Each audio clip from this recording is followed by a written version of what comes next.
All right, scholars, so for this part of the lesson, all you will need are your notes. You can find those in Google Classroom, or another option would be having the scratch paper in front of you and copying as you are watching. So I have it as a hard copy or a paper in front of me, so that's how I'm going to be showing you the work. You can type it on your notes, or you can do it on scratch paper and just at the end of the lesson take a picture of it for me to show me what you did today. So it's your choice. From our do now, you must have noticed that we are working with equality and inequality symbols. An equality symbol is the equal symbol, which you are very familiar with. When two things are equal, this is the symbol that we use. Inequality is when they are not equal, and you're either going to use less than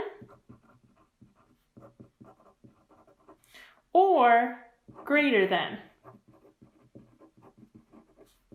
The way I like to think about it is which way would the alligator point to? Always towards the more. So whenever you're using that symbol, whichever one is more, that's the way the crocodile is opening its mouth to.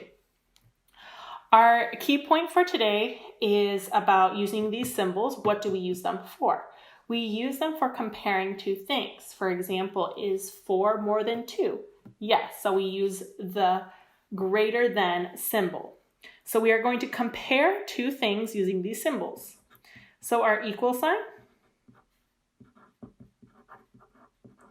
and inequality symbols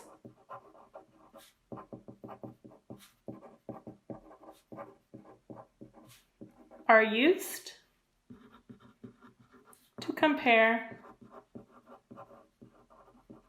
two expressions.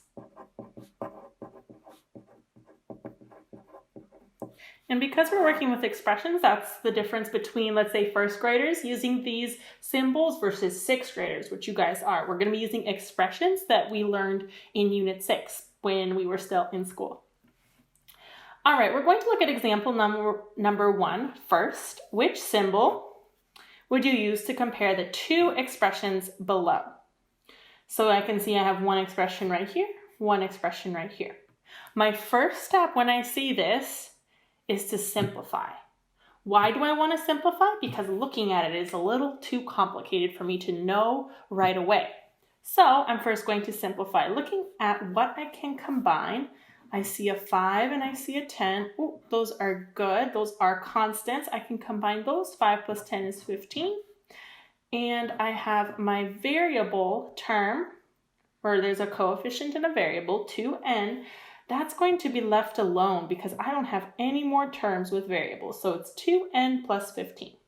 Let's look at the next one. I want you to circle or underline, if you are using your notes on your computer, the terms that are the same. I see 2 n's, that means 2 variables, and I see an 8 and a 7. How many n's will I have altogether? Well, 1n plus 1n will be 2n. How about 8 plus 7?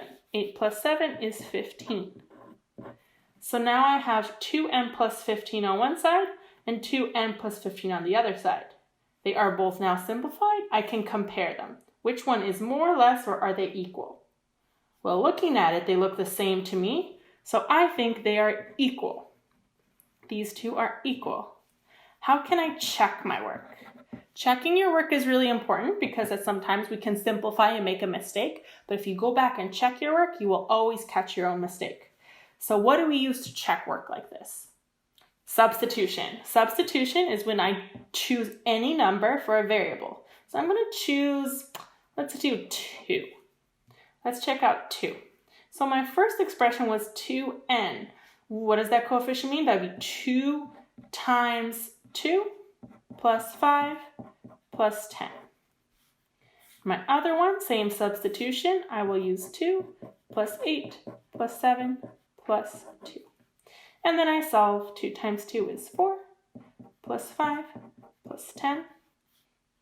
I will get an answer of 19. Let's look at my other one. 2 plus 8 is 10 plus 7 plus 2 is 19. Oh, are they equal? Yes, they are. So my answer was correct. These two expressions were equal.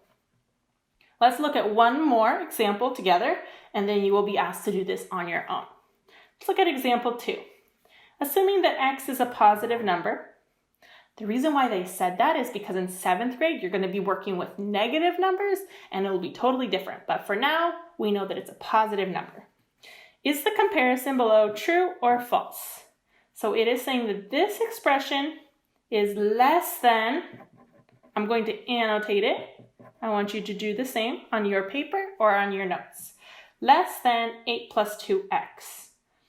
Well, first of all, what is my first step? I should simplify. So I'm going to simplify using those arrows that we learned way back when we were in school, using the distributive property. So 2 times x is just 2x. 2 times 4 is 8. Oh, can't forget about that x right there. So now I have 2x plus 8 plus x on one side is less than 8 plus 2x. Oh, I still need to simplify this one. I'm going to circle my two that have the same, or have like terms, because it's an x and an x. 2x plus 1x is how many x? 3x. Plus 8 is less than 8 plus 2x. Looking at these two, does that look right? Not to me. If there's 3x on one side, that should not be less than my 2x. How can I prove it? Well, let's check. Let's choose, I like to use the number 2 because it's easy to use, so x will equal 2. Let's check it out. Let's do 2 times 2 plus 4 plus 2 on one side. Is that going to be less than 8 plus 2 times 2? Remember substitution, I'm putting in a 2 wherever I saw an x. So let's do that first. PEMDAS, parentheses first. 2 times 6 plus 2 is less than 8 plus 4. 2 times 6 is 12, plus 2 is less than, that's 12. 12 plus 2 is 14, is less than 12. Now, is that true? Is 14 less than 12? No, it is not true. So we are going to write false. This problem was false. All right, now you're going to try this on your own for a couple of problems, and then I'll have one more short video for you before we end our lesson.